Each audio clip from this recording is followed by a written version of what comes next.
Greetings, commanders, and welcome to another Elite Dangerous live stream. We are so happy to have you here, 070707. I'm your host, Bruce Greedo, one of the community managers over at FDev, and I'm joined by the highly esteemed, the mighty, and the treasured Arthur Tolmie. Stop sucking up now, Bruce. You've been giving me nothing but grief all the way before we started this stream. You've been nothing but stressing me out. Thank you for having me on. Sorry that I'm in control of the stream. I'm very pleased I didn't start everybody in emoji chat this time. Actually, no, I'm going to get in trouble with the chat if I say that, but I'll say it anyway. There was 60 seconds of bliss at the start of the last stream. not because chat couldn't speak, but actually just seeing all of their reactions in emoji form was emotes on Twitch, isn't it? Was actually really fun, especially in reaction to some of the stuff we showed in that Update 8 trailer. But yes, hello everyone, and thank you for joining us. On that note, this isn't really a new stream, but we will mention that earlier this week we released our September monthly development update. !September for our Twitch viewers will take you to that. Otherwise, if you're on YouTube, head over to our forums. It's pinned in the news section, and you should be able to find it. Obviously, you guys will be keen to talk about all of the great announcements that we had, but this is not the stream for that. Actually, today, we have a very special stream in store. Not only am I joined by the magnificent Arthur Tolmie, but we have two very special guest as well. We do. Should I flick screen, Bruce? Yeah, definitely. Right, here we go. Go and say hello. Welcome. Bruce, you want to do the introductions? I'll let you go for this. Sure, yeah. Hello, both. So we have Gautier and Jero over from the UI stream. Hopefully they've appeared now on screen. Welcome both. Great to have you. Hey, guys. Hello. Hello. And thank you to our first proper dev stream, I guess, Bruce, right? Because we've been saying we want to do this. So thank you very much for being our first guests and coming on and doing this for us. And thank you for coming on after a really busy week, busy month, busy year, busy forever at 7 o'clock at night. I really appreciate it. So thanks for joining us. Yeah, definitely. No worries. We like to have dev guests on. We haven't been able to do that for a while, but this one's a little bit different. We're going to talk to Gautier and Jero about the work they do and UI and all of that good stuff. So before we get into it, maybe starting with Gautier, would you like to tell us what your role is at Frontier and just maybe talk a little bit about how you got into it and all of that kind of stuff? Yeah, sure. So I've been the lead UI programmer for Elite Dangerous for something like 5 years now, I think. I'm losing count. Been working for Frontier over 7 years, and those 7 years I've spent on Elite. So yeah, been doing UI all this time. Essentially, I started as an actual UI programmer myself before taking the leadership a bit later, essentially. So yeah, and I've done UI pretty much my whole professional life. I'd say like 15 years or something like that. So yeah. Wowza. So that's me. It's a lot of UI. There's a lot of UI. That's a lot of buttons and scroll bars. Yeah. Yeah. That is a wealth of experience. Travis in the chat saying his poor left mouse button. So, Jero, what about yourself? I'm Geronimo. I am principal UI designer at Frontier and the lead UI designer on Elite Dangerous since 2017. So yeah, almost 5 years now. Great. So between you, some 20 years of experience plus, really, that's amazing. So I understand, actually, before we get into anything else, both of you have quite a powerful relationship with Elite Dangerous. In fact, you both like to play the game as well as design for it. Is that right? Yeah, yeah, pretty much, yeah. Can I ask a question? Nice. What is your ship of choice? And if you know me, you know there's only one right answer for this. But I will listen to what answers you give, and I will see if it's going to be the correct one. Gautier, do you want to say what your ship of choice is? So my ship of choice, quite more recently, is the Crate Mark II. Oh, yeah. Okay. That's, yeah. Yeah, pretty much the ship I prefer for combat. Essentially, it has that, fighter bay, sweet fighter bay, to just be a bit of a distraction when you're literally killing someone. So yeah, love it. Okay. Love the shape as well. It's an answer. It's not the correct answer, but it's fine. Jero, and for yourself? I have two. For Horizons, my favorite is the Python. Okay. And for Odyssey, it's gotta be a small one. Yeah, it needs to be a small one. I need a small one, so it's a DBX for me. DBX. Okay. Yeah. I like. It's fast. I mean, DBX is a nice ship. I'm disappointed that neither of you mentioned the Chieftain. very sad that neither of you mentioned the Chieftain, which is, of course... That's an Alliance ship, mate. I'm not flying that. I think you'll find it's the greatest ship in the game, actually. So, okay, thank you. That's right. I'll stop my silly questions, Bruce. You must have more. No, that's all good. So just to give chat an idea of what we're going to talk about today. So in the planning of this stream, we had a bit of back and forth on, okay, what kind of things about UI can we talk about? What kind of features might be good to use as examples and discuss? And there were so many things. We had actually some pretty long conversations about everything that UI involves. And it's actually quite likely that we won't get through everything today. So we may actually have to have you back on at some point. But for today, we've highlighted a handful of key features which really act as good examples for the kind of work you guys do. So if you're ready, I guess we can get straight into it. Yeah, I mean, the list is. I'll read the list out first, and I'll switch it over, Bruce. So we've got the top 5 we're going to talk about, and if we don't do all 5, we'll come back. I'm sure the guys will come back, and we'll do some more because we have other subjects beyond this 5, as Bruce said. So we've got Starport services we're going to talk about, shipyard, outfitting, the mission board, and maps. So we're going to go through those 5 on tonight's stream, as much as that we can do on tonight's stream. And what we're going to do is when we flick over to the next page, there'll be like a talking head segment. And in the background, there's going to be lots of concept work that the guys very kindly provided. So thank you again for that. That will be scrolling through on screen as we talk about each of the subjects. So when we talk about Starport services, there'll be images in the background chat of various iterations of Starport services UI and bits and bobs that Jero and Gautier will be able to talk about. Please bear in mind, chat, that the guys might be, I don't know, 10 seconds behind us, maybe 7-10 seconds behind us, so there may be a delay between what we might be talking about. But other than that, I'm going to flick us over. So that's press another button. Maybe this, hopefully, everything's working so far. So it's, right, there we go. And I'm just going to start playing the first video, which is Starport Services. So there we go. It's all working, chat, I think. It's all work, chat. Tell me, can we all still hear me? Everyone? Yeah. Are we still here? I think so. I think so. I've done it. So. I've done it, chat. For what? I've done it. Bruce, it's going so well, Bruce. I'm just going to shut up now. I'm going to shut up. Everything's working. Cool. So yeah, the Starport services menu, obviously one of the first menus that players will see when they play the game for the first time. They've just got their pilot's license. They're in the ship stationed, and yeah, they might open up Starport services. Would you like to sort of talk us a little bit through the design and ideas behind this really core screen in the game? Yeah, absolutely. Do you want to take this one, Jero? Oh, it's fine. Yeah, like you said, it's one of the most important screens. Everything you will be interacting on your ship. It will be on the Starport services, and we wanted to give a refresh to this UI. So we went with an approach which is more visual and which showcases the differences between the different starports. And so we added like a nice header which will have a different art depending on the type of economy that the starport is in. And we gave a little bit of separation between what's ship-based and player-based, and what it is the starport part of it. So it's divided now in a more streamlined way than before. So you get your ship stuff on the right side of the screen, and then you get all the Starport services on the other side of the screen. Please bear in mind that what you are seeing is concept work, and not all of the ideas were finally implemented because technical reasons. Reasons, implementation reasons.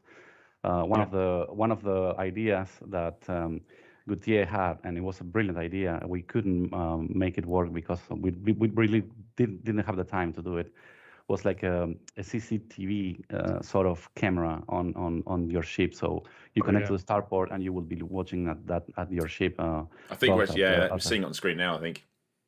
Yeah, so I don't see what you guys are sharing. I'm a bit sorry, but so essentially, yeah, the CCTV thing was just like Jero said. It's a matter of reconnecting that particular menu to the location. If you guys have been playing for a long time, you probably remember the first iteration of that Starport menu, and it kept on growing and growing and growing. And at the end of the day, we ended up with something which is just like a massive flat list. which for people used to it is probably great because they already know how to use it or what they're looking for. But for medium players or new players, it's not great. So we had to do something there and to create something that we call a bit of a liquid layout, which is trying to make it easier to add stuff on our site. So at the same time we did that banner, I think I really enjoyed that. It was done mostly by Matt Madison, a UI artist who actually made all these vector arts. We iterated. It was a lot of fun doing the iterations on these, I must admit.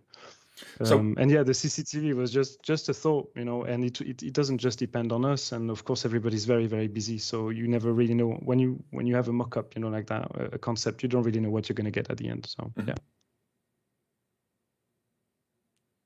Sorry, I thought you were going to jump in there with something. No, we're going for the record amount of awkward pauses, Bruce. I did have a question, but you can go. It's fine. No, that's fine. So Joe, actually, you mentioned something that raised a nice point. I remember us talking about this in one of our meetings a couple of weeks ago, actually. So you said you matched the headers with the state of the station or the system that the station's in, and that reminded me of how we talked about the way you can use UI to sort of help with the world building and the immersion by making sure it matches with the environment that the player is in. Is that one of the things that you always try and keep in mind when you're designing the UI? Yes, exactly. And the CCTV idea that Gautier had was also came also on this same subject. We wanted to show more of the player ship. And at this time, we implemented the Starport, the new Starport services when we implemented fleet carriers like a couple of years ago. It was the same time when we updated the main menu, and we started, trying to show more of your ship, because being a first-person game. You decorate your ship, the outside, you put paint jobs, you put ship kits, decals, all those very cool things that we can put on our ships, and we wanted to show more of that, and so we wanted to bring your ship to the Starport services. We wanted to bring your ship to the main menu, make the main menus also be dynamic, different.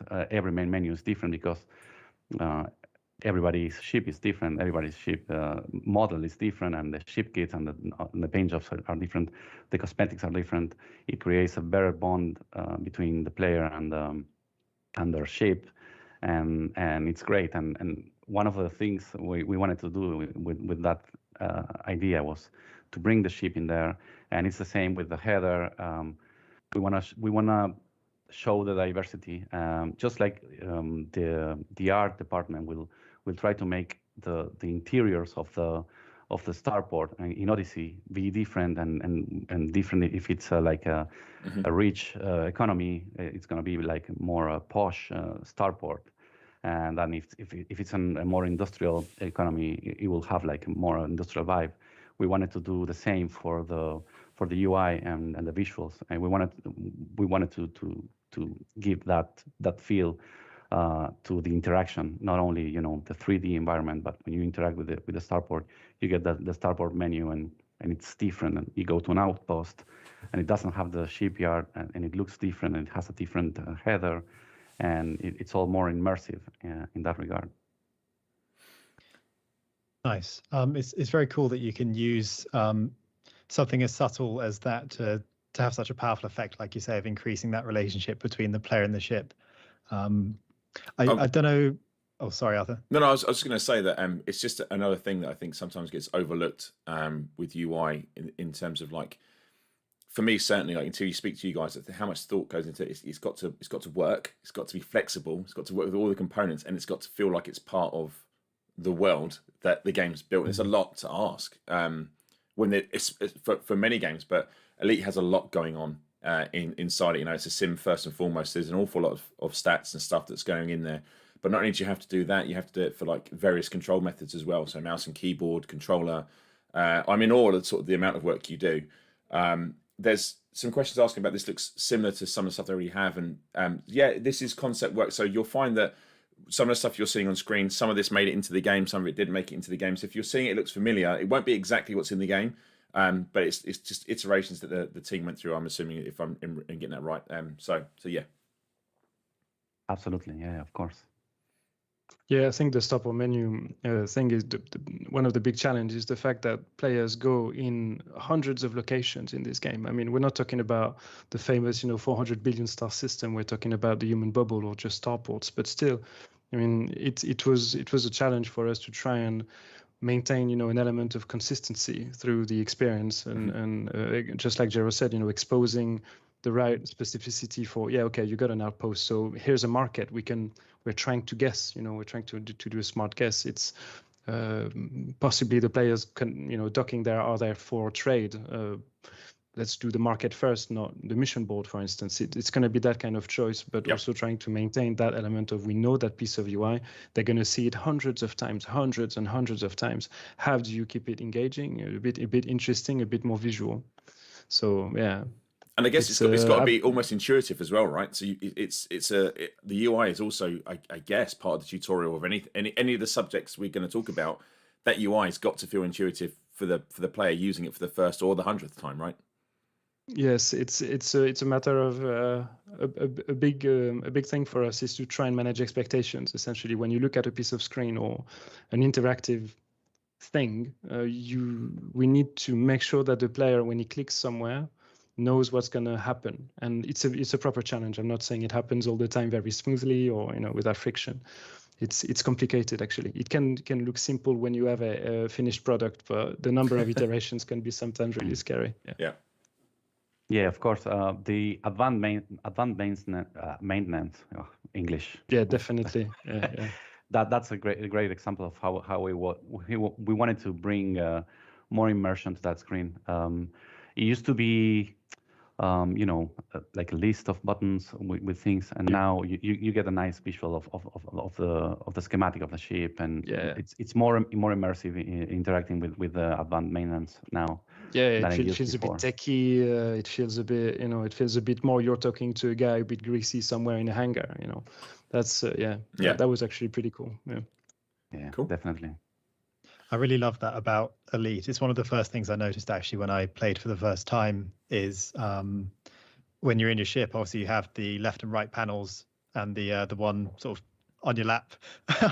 And I loved that immediately. I thought this is really nice design because it's so immersive, having your commander just look over their shoulder and that's the screen there that they would be looking at. It just made it feel so seamless, and that, okay, you're doing stuff in the menu as you would in a game normally, but this really felt integral and part of the world that you're in. I love that about it.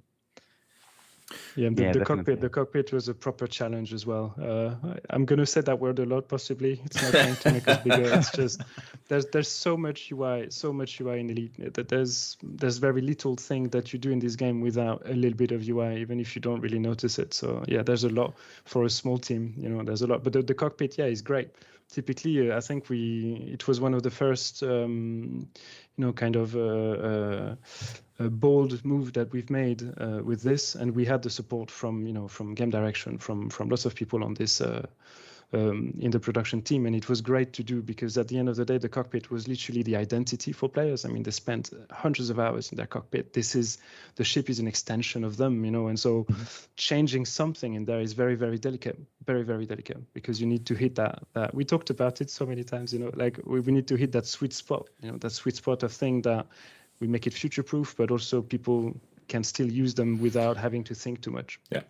I mean, and when we're still on this, we've kind of sort of moved into general chat, which is fine. We did say we keep this very conversational, but it's kind of like it feels right to sort of say this. I guess one of the difficult things with UI is when you add a feature in, it can add, it's so much work to go in because you've now got to make it fit amongst existing UI or redo entire UI to make it work. And it's not. We're not going to sit here and say we get it right first time, right? Sometimes we have to go back and we have to look at it again and make it work. But that must be such a job when somebody goes, "We've made this great new feature," and you're all like, "Oh, we've got to make it fit in this UI. We're running out of space. There's no more space left." Yeah, there's a lot of that. We won't give names. But yeah. Okay, cool.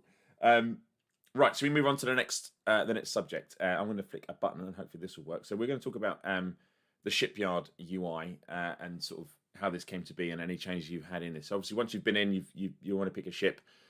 This has changed significantly in Odyssey. So I don't know who wants to pick this up. I will not profess to be an expert on the different I want to say versions of this UI that's been about. I know it's changed since Odyssey launched. So who wants to take this on and talk us through how this is, the thoughts behind it and where we're at? Yeah, well, this is all part of the same idea. We wanted to show the ships. The ships are they are the coolest thing about this game. We are here for the ships, right? This is a space game, and we love flying our ships, and we wanted to bring the ships in all their glory to the shipyard, right? Because previously you would have an orange schematic, and that would be it, and it was really not doing justice to the greatness of the designs of the ships, which are amazing designs. And yeah, Gautier and I, when we thought about this idea of showing more of this amazing art that we have, we wanted to redesign the shipyard to make it amazing. We wanted huge ships. The ships are now they fill the screen. And they really do. You can rotate them. You can view them in all the render glory. You know, it's all amazing. All the colors and you can browse through all the ships and in a more engaging way. It's really more immersive now with the way we are showing the ships. And one of the words that you mentioned earlier, it might have been yourself, Jero, it might have been Gautier, I'm not sure. But you said about reducing friction, and I know we've changed some of that to make it a bit more slick and easier for players. And that, I guess, is forefront in your mind, right? You players want to get, it's a simulation, yes, but we want to keep it as fun as possible, right? So I guess one of the iterations, I remember we removed some parts of the store page to make the click through a bit quicker. If I remember rightly, I might be talking about the wrong area entirely here, but I think we did some stuff with this, the shipyard, certainly when we were in Odyssey. Yeah, absolutely. I mean, the big part about the shipyard is that UI needs to be absolutely non-central, right?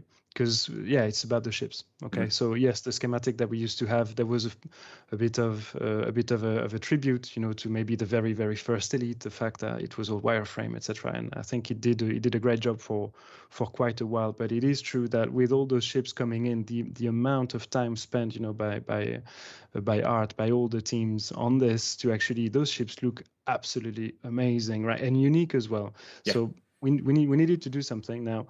The friction part is the usability part of it, right? And for those who remember, I suppose most of you guys, it's we had those tabs on the right-hand side. There was some sort of weird inconsistency when you swapped to a particular panel that contained lists or ship details, and you had to go back. It was hard to differentiate whether you were looking at a ship that you were about to purchase or a ship that you already own. And if it's that ship, what ship is it? I mean, we had the ship name and the ship ID, but no, not the cosmetics. You couldn't recognize your ship. And so it all started from there very much. And just looking around, you know, sometimes there's no need to reinvent the wheel. It's just a case of looking around and seeing a lot of other games doing a good job at showing ships or vehicles, you know, cars, and it gives you ideas, you know, just give you ideas. Yeah, we wanted to bring the manufacturers also to give some weight to the manufacturers, because each of the manufacturers in Elite Dangerous, they have their own style. And so if you look at Gudamaya ships, they have their, you know, the elegant lines and all those things. And then you look at Falcon de la Sea ships, and they share a line, just like, you know, real world manufacturers, you know, share a line of design on their vehicles. So we added that filter, which is acts as a filter, but also acts as a way of saying, hey, I want to just look at the, I don't know, whatever, Gudamaya ships, and then you will see all of them. No. not alliance ships. No, Yeah, no. But yeah. so the friction part. So the interesting bit, for instance, is the home menu, right? That we've added. So for obvious reasons, we still needed some sort of hub to allow players to to understand where they're going. Are they looking at the shop, at the catalog, which is manufacturer driven, great, but or their own collection of ships. So I suppose for the catalog himself, the one of the point of friction, even though it might not be a direct usability point, but it's the fact that we are showing the ships, even those which are not sold to the Starport. And it's a bit of it's more of a design thing, you could say, but it's very important. I mean, I'm a new player, I'm getting there. It's a huge galaxy out there. And when if you remember, guys, you go to Dalton Gateway, in LHS, what was it, 3447? You look at the catalog of ships. There's like 5 ships. Yeah. So it's like, that's a great galaxy. Is that it? And so we thought, no, give the player something to aim for. Regarding the collection of ships, so your own fleets, which is kind of a cool name as well. We have fleet carriers. Why not having your own fleet? One of the main friction point was how to bring them over, how to interact with them easily. So we had to do 2 things. The first thing was a bit of a consistent pop-up. So pop-ups are debatable. Some people like them, some people hate them. We only have 1 hour. So when you click, you always know what you get. When you click on a ship, you always know what you get. And it sounds obvious now, but it was actually a very important thing to remove friction so that players with a pad or with a mouse they know what they're going to get. And the second thing was that in that home panel, you have shortcuts to those ships, to that fleet. So you don't even have to, if you're there just to bring your ship over, it's going to take 5 minutes, a few credits. You can do it really, really quickly. So it's UI exposing some quite deep game mechanisms, I suppose, at that point. Yeah, it's strange. Sorry, Joe, go after you. Okay, I was going to say that when we were designing the UIs for Odyssey, one of the things what we wanted was to have a unified approach for vendors. So if you go to buy a ship or to buy a suit or buy weapons, we wanted the interaction to be unified, and we really couldn't. There was no way of unifying the old shipyard with the way we wanted to display, the new suits and the new weapons, and we came up with a unified approach. And now you navigate the different vendors in the same way, so it's a lot easier for the players.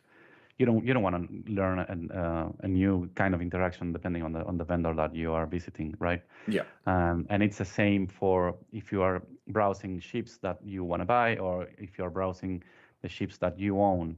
It used to be different type of interactions, and now it's all unified. And it's also great that now in the shipyard, when you're browsing your ships, you see them with all the decals and all the cosmetics that you put into them. Everybody loves those things, and we love those things. We want the. You want to show it off, right? You want to look at it off. Exactly. Yeah. I mean, I'll be honest. As you guys were talking about it, I was trying to remember the previous Shipyard UI, and I can't remember. So I'm like, I guess it's just time. It changes. But I guess there's one thing as well. Like, as I said it earlier, but we don't always get things right first time, and as always, we always listen. We always iterate what's on feedback from the players. But one of the things I guess is difficult as well is sometimes when there's some of these things are vast changes that you have to make to UI for all new features that are coming in. You're also fighting against, and certainly even for me, it's muscle memory, right? Because you're used to doing something a certain way for so long, and then it changes, and immediately you're like, I don't like this because it's not how I'm used to doing it, and it just takes time. And I find it's not always the case, but I find the majority of the time, after a little while, I'm like, actually, yeah, it's okay, and I probably wouldn't go back to how it was before because now I can see why it's been done, etc., etc. So. Yeah, muscle memory can be our ally, can be our enemy. It's quite complicated. It's true. Again, it's true with pad or mouse. Mouse is a bit simpler in a way because you have more of a kind of geographical representation of your screen. So you know where you're gonna go. With pad, it's even more complicated, and I'm sure that Some bugs sometimes remain, unfortunately, but you need to navigate always the same way. It's always the same racetrack, and you need to maintain that kind of stuff. The muscle memory, I know I've read a lot of reviews, things on forums from our players. A lot of people talk about it, and it's a very, very valid topic.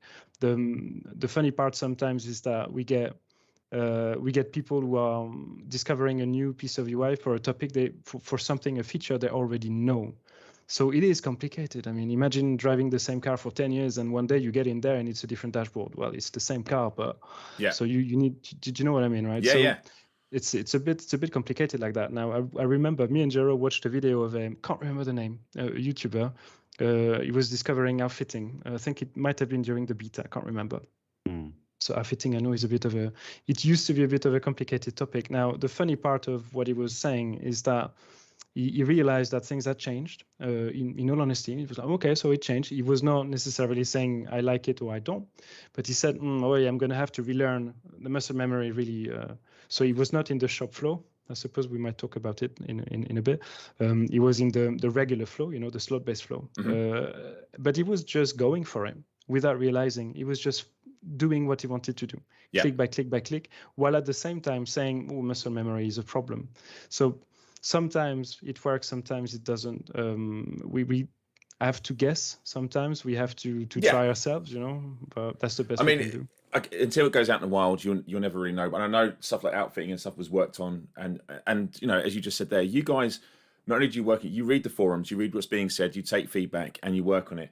Which is why we always say to people in the forums, like, leave your feedback, make sure it's constructive. Please leave your emotion out of it and leave it constructive, because there are real people that are working on this stuff on a day-to-day basis. Yes, we are real. Yes, they are real people, and we read, and they do read everything. We read everything. We read everything. So there we go. Right. Okay. So I've talked about the shipyard. Bruce, I think you're next. You have another subject, do you not? Yes, sure. So we've mentioned the shop, and we actually mentioned outfitting as well. So I suppose it makes sense for us to head there next. Now that we've gone into the Starport menu, gone to the shipyard and bought a ship, it's time to outfit it with some modules. So let's have a seamless transition over into our next set of screenshots in the back there.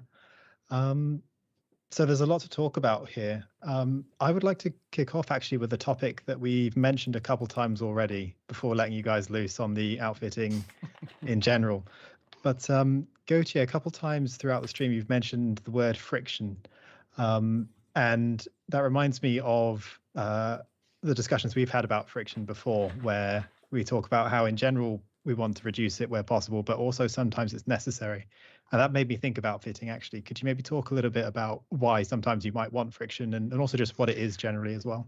So friction, imagine it's the complexity to achieve something, to do something. Okay, it's the difference between walking in the street or walking in the sea, having your legs in the water. It's exactly the same thing. Yep. So in terms of UI, it's going to translate in, I suppose, maybe the most common way to represent it is going to be the number of clicks to achieve something. So I want to equip a module.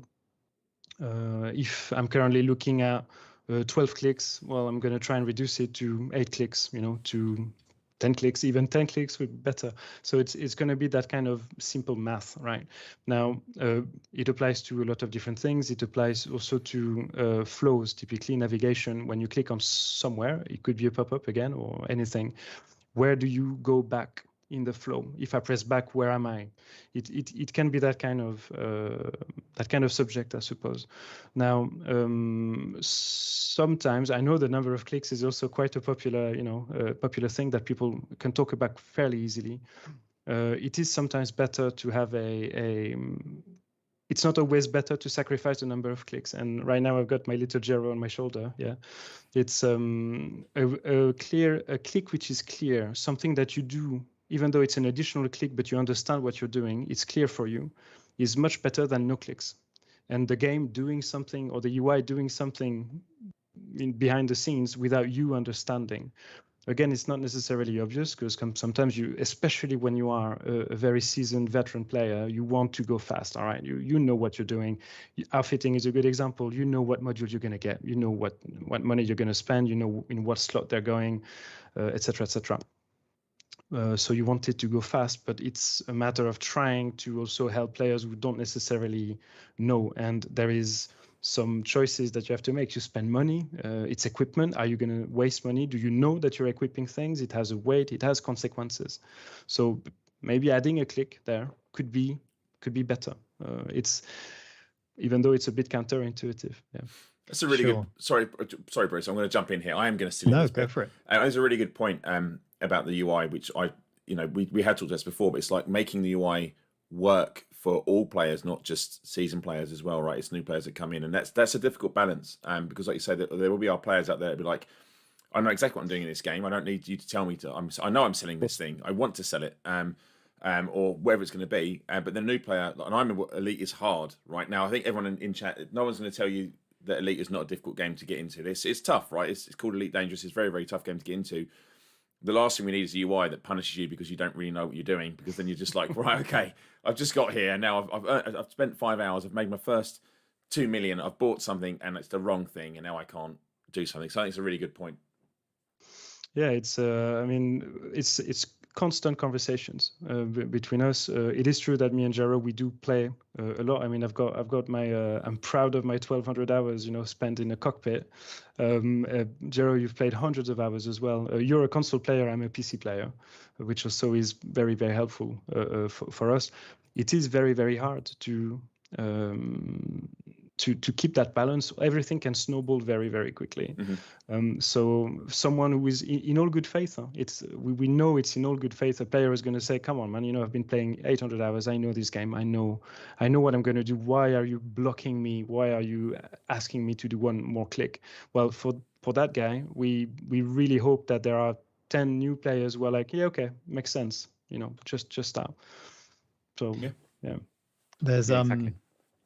It's actually an example of that scrolling through the screen now. I think it just went past where a warning has been added for selling modules which are Guardian modules or engineered, for example. So is that somewhere where we might go, actually, we're happy to slow things down a little bit if it means we can avoid people accidentally doing something that they might absolutely not want to do? Yeah, absolutely. There's something which is which I think both me and Jero wanted to say, is that when this, because we've added those a bit late, I think it was post-release. Yeah. And I remember that we actually figured it out thanks to players, essentially because of player feedback. Not because initially we didn't want to add it, but simply because this game is massive, guys, and sometimes it is really complicated to test it all, even though we have a lot of support from QA, from the devs are doing the unit tests, etc. But it is complicated, so some things slip through the cracks. That particular bit that we've added was absolutely necessary, and it's not just for the game. It's a big machine, Frontier Elite. It's a big machine, and you have plenty of customer support guys on the other end who have actually not get flooded, but they have a lot of things to do because of that. And at the origin of it, this is us. This is the UI team. So we have to react to this. Yeah, it's done through science, right? So it's not just like there is an element of you're reacting to actual data you're receiving. Yeah, it's not just we react, we have to. It's something that we need to fix, essentially. Yeah. It's something that we forgot. Yeah. Yeah. For example, one of the latest additions we did for outfitting was the buy to store. And that was another feature that was driven because of the use cases that we heard about players, which players were buying ships to store modules and then sell the ships, and we thought, okay, we need to fix this. The players are reporting this issue, and it is a big issue. So let's work on this functionality. And the new design of outfitting really allowed us to easily, well, I'm gonna say easily, do this, because the layout was really it was there extensible for us. Yeah, definitely. Yeah.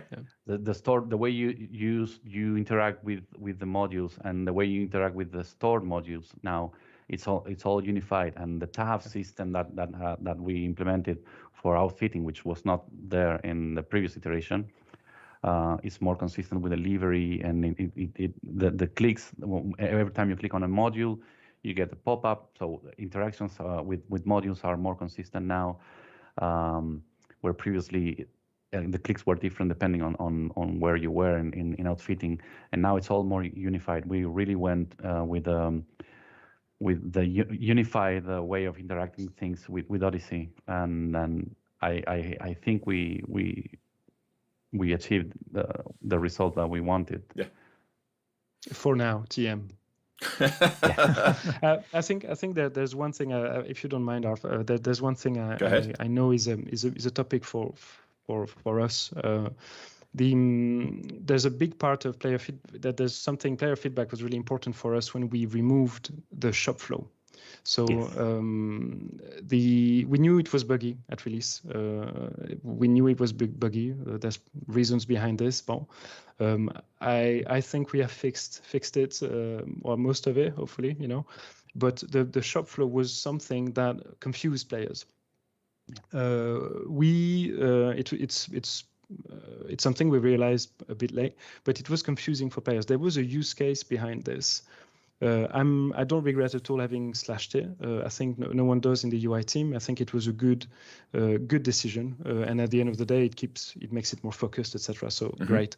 But the initial use case for this was something that Jero, you brought to us so a while ago, because we've been looking at those pieces of UI for a long time. It's the fact that sometimes you just want to find a module. Because there are some complicated BGS game design rules explaining where modules can spawn in what system, what economy, what starport, etc., etc. So for a player who's again not a veteran player, it's a bit more complicated to find stuff. And of course, you have plenty of really, really good third-party tools outside, etc. But we're trying to provide a great game for players, and it's great to keep them in game. So how do we help them do that? Well, of course, we can't just decide to change the rules, or it's not for us to say, but at least we can try through UI to expose things a bit differently. So instead of looking through slots and you have to know on what slot, I think there was a great example for this. I can't remember which one it was. It was the fuel scoop. It was the fuel scoop, yes. If I'm not a veteran player and I want to buy a fuel scoop, if there's a shop, I go to the shop and I said, okay, where are the fuel? I look for the fuel scoop category, click on it, and then apply it to a slot, right? That was what we thought. That was the thinking behind the shop flow, where previously, in the old outfitting, you would have to think, okay, is it an optional internal? I'm going to click on optional. Then you go to shop. No, it's not optional. Back, and then you had to back all the way. Core? No, it's not core. Back. Is it utility? Back. It really was. There was a lot of going back to the home to select a different category, and we kept the slot flow, but at least now we have navigation, a tab navigation system that. You just look for it and then you just click on it and it changes, it refreshes on the same screen. You don't have to go back and forth. You can just go from a sub shop to another directly. Exactly. And it's true for pad players, mouse players. It's the same thing. Yeah.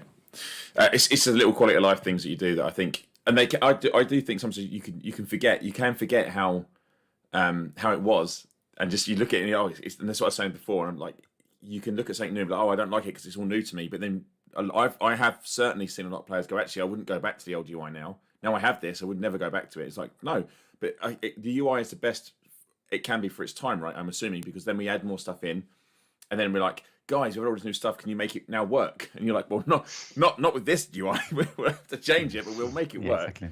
And we, like I said, it takes a little bit of time. It does take player feedback, but we get there in the end. I think we get there in the end. Sorry, Bruce, we've just hijacked your whole segment. No, that's not okay. Sorry. It's been it's been great so far to hear you guys talk about outfitting. I've just been thinking, I suppose there are a lot of plates that you have to spin and things you have to balance with the UI. So things that come to mind are like the information that you want to display. So I suppose you want each screen to be showing as much information as possible that's relevant, but also not too messy. Making sure that kind of information is clear. So like dots versus numbers springs to mind when I think about outfitting. It's a great example, actually. Typically, you never know exactly if you've been watching something for months, months on end, and you think it's a good idea, and you think it's clear because you know what you're designing for, you know what you're working for, and there's no doubt in your head at all. And then you push something, you release something, and then players are like, can we please just be more reasonable? And you're like, it makes a lot of sense actually. Yeah. And I suppose along similar lines, another thing you have to balance is the use of space and images with text and numbers as well. Yes. Is that a sort of constant battle that you have to have? So, like, for example, how might you decide when a screen has too much information, it's time to put it onto a separate screen, versus, okay, we actually would prefer this to be compact to reduce friction? How do you make that kind of decision? Asking the tough questions. No, that is not an easy one. Definitely, you don't know it by on the first iteration. No, right. You can do a little bit of information architecture and try to get things what you think that are the most important things. But this game is played on several ways. There are different kinds of players, different types of activities and all those things. So what might be very important and core for me is not so important for the next player or my neighbor player, because I'm a miner and they are they like combat, and so we have different priorities. So that is a very, very difficult thing to balance on Elite Dangerous. Sure. I suppose that's just another one of the challenges, which actually reminds me of something else we discussed in a meeting before the stream as well, which is, whilst you're trying to appeal to as many different players as possible, that also applies to all of the different platforms. So I suppose where a different game is exclusive to a platform, the UI, it might be easier to gear towards, say, console or PC, but with Elite, you've got to design it for all of those, right? All of those, and also HOTAS and gamepad and mouse and keyboard and happy mixes of everything, VR and yeah. It's crazy. The thing is, it's not just the complexity. There is that, again, it sounds like I'm boasting. It's not that. There is a lot of UI in this game. All Frontier games are UI heavy. Elite is not an exception. The thing is, you have the design aspect of things, which is how do you access functionalities? Again, how do you navigate? Pad, mouse, how do you, something as simple as how do you scroll, and it's do you actually focus on the area? Do you focus on the bar? Well, it's that kind of stuff. Do you have button up, down? It's that kind of things. So you have that design aspect of things, and on the code side, maybe a bit more, you've got the performance as well, because all of a sudden your budget, I'm going to call it budget, right? Your resource budget, memory budget, CPU, GPU budgets are very different. Performances it's a topic for everybody. I know it's everybody is really doing their best, especially since EDO release. There's a lot of work going in. UI is not an exception to this. Lucky to have really good people on the team who I'm thinking about Alistair mostly, but it's true for all the devs, making huge efforts there to try and keep it to a minimum, because on a console you don't have your juicy 64 gigs of memory, your whatever, I don't even know the numbers now, like 2080 Ti or whatever, Yeah. Well, you can't buy a graphics card anymore; they're all gone. all the crypto miners have gone. Fair enough, but you know what? It's maybe something people might not realize, because it's UI, yes, but there's also those topics in our heads continuously. Now that you are talking about the team, it's a good moment to mention them. I want to say hi and thanks to Carmen and Henry. Those are the two UI designers that work with us, and they do a fantastic job, and they did a fantastic job, and they are still doing it. So it's amazing. Yeah. We are very lucky to have a great team with us. Same with the coders.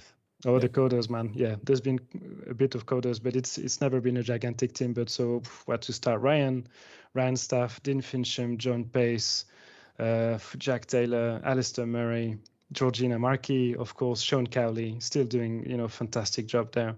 There's been so much work going in. Yeah, and I think you lose, and you're not stopping as well. So this is the thing. It's like every time new features get added. Now I've seen a few questions, and I don't need to answer them, because I'll get in trouble if you answer these. So don't answer these ones. But I'll answer a couple of questions from chat. It is live. This isn't pre-recorded, so I don't know how I can prove that. But it is live. The time is 1950 in the UK. There we go. That's an amazing recording. I've done that really well. If you have ideas and stuff that you'd like to see in Elite, please put it in the forums. We're all, as I said before, we're always looking at feedback. I think you guys have said that on stream. So that if you have ideas or wants and stuff that's a particular desire, please drop it in the forums. We constantly read them. We're always in there looking at stuff. But remember, we're not the only person that reads this. These guys are here. They read your words as well. So make sure your feedback is concise. Make sure it's friendly, and obviously be honest. So that's what we want. And then one question was, are these... Actually, you can answer this one. You can answer this question. Oh, can you? I don't know.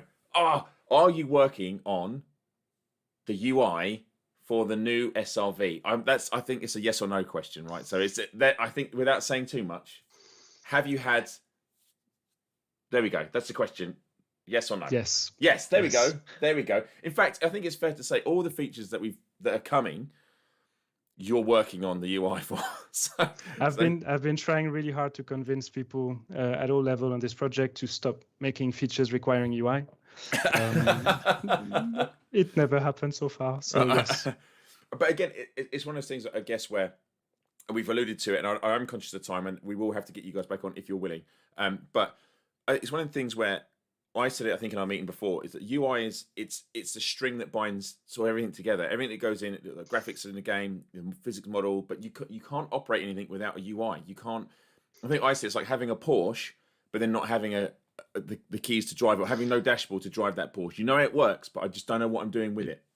Yeah, it's a bit of making a game team, a game production team. It's a massive machine. UI is a cog in there. It's true. The specificity of UI is that we have we're a bit like audio in that we have designers and programmers working literally hand in hand, same team, same people, and we are in the middle of gameplay.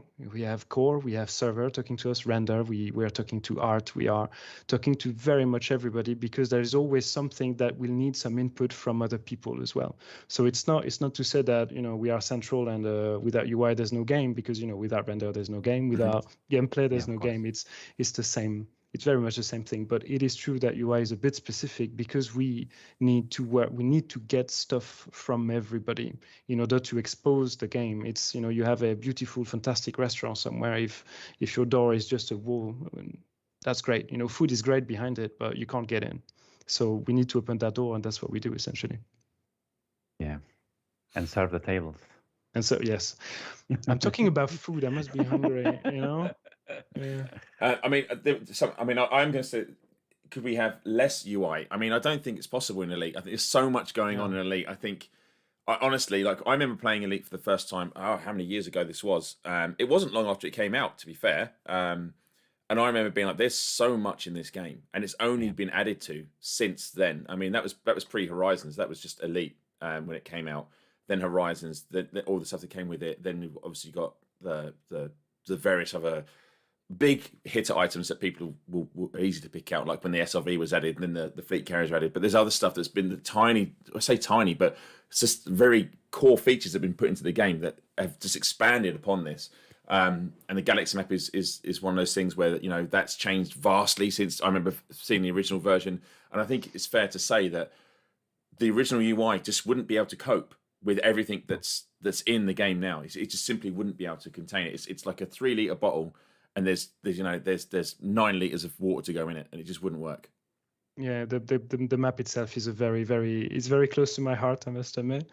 It's not just giving access to a functionality or a piece of a gameplay loop or something in the game. It's literally a window on the universe of the game. And I'm going to say the word challenging again. The previous UI has done a really good job for quite a while. In all honesty, it did something good.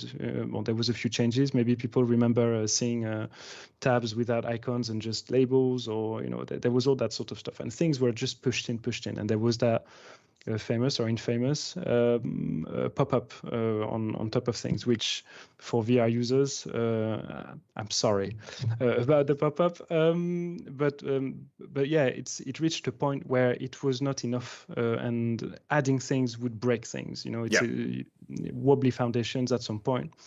Just finish, and then it gets destroyed. So we had to do something there, and keep in mind the fact that things would never stop being added.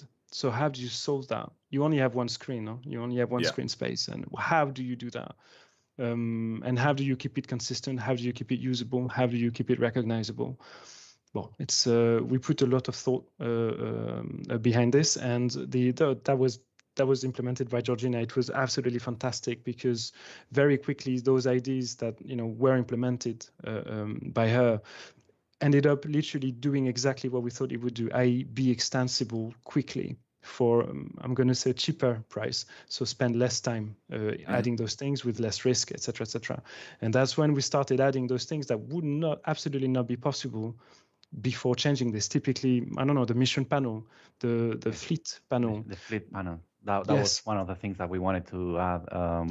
It was not too comfortable in the previous version of the map to find your ships. You will have to find them in the map and go and see which ship it was. We wanted a panel for ships where you can just click on the ship and the map would take you to its location. It was just there was no way of adding this and all the other things that, like the mission panel and all those things that we added on the Galaxy map. With the previous design, so it wasn't scalable enough. And the mission thing for me is the greatest thing, because I just know where I'm going. I'm like, oh, that's the greatest button for me ever. It's like, now I know where I'm going. Yeah, but you see, look, you're literally saying this because it's a very simple thing to say, right, Arthur? But, like, how does it translate in design? That's sometimes what we really, we get a bit crazy upon. It's how do you translate help them know where they are going, where they are and where they are going, but you don't know where they're going. Only them know, only the player know. So it becomes a bit complicated. It's the bookmark thing. I'm sorry, that may be a bit like the bookmark thing was absolutely impossible to even consider in the previous design. I know for a full fact that I'm the one years ago we implemented the bookmark lists. It was a feature that we've added a bit on the late, a bit like this. So it was not great, it was not super usable. Players got used to it, of course. And its bookmarks itself is a great feature. But more bookmarks, more specific bookmarks. People wanted, lists, groups, etc., etc. We needed to make choices. And I think we've done a good job with this.